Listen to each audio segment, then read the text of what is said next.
উত্তরকন্যা অভিযান করে ফিরে কি বললেন দমদম এয়ারপোর্টের শুভেন্দু অধিকারী?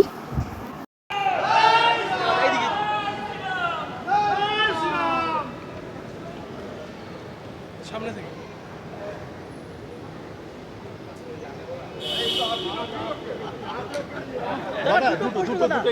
রিঅ্যাকশন আছে।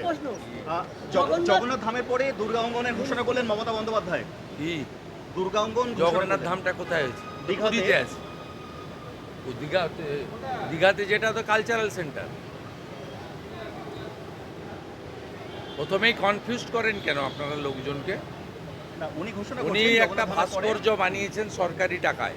হিন্দুদের কোনো মন্দির সরকারি টাকায় হয় না। মমতা বালা ঠাকুর অভিযোগ করেছেন শান্তনু ঠাকুর টাকার বিনিময়ে নাগরিক এত অভাব শান্তনু ঠাকুর কেন্দ্রীয় রাষ্ট্রমন্ত্রীর হয়নি।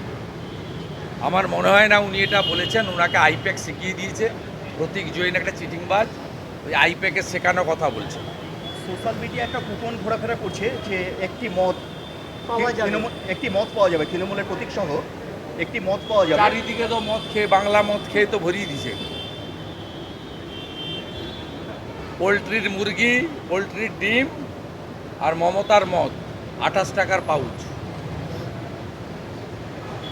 ওখানে লোক হয়েছিল নাকি? ভোটটা ইলেকশন কমিশন ঠিকঠাক করে করুক আর রোহিঙ্গাগুলোর নাম বাদ দিক, অঙ্ক মিলে যাবে। আজিজুল হক মারা গেছেন, একটু রিঅ্যাকশন যদি দেন। আজিজুল হক যে কোনো মৃত্যুই দুঃখজনক।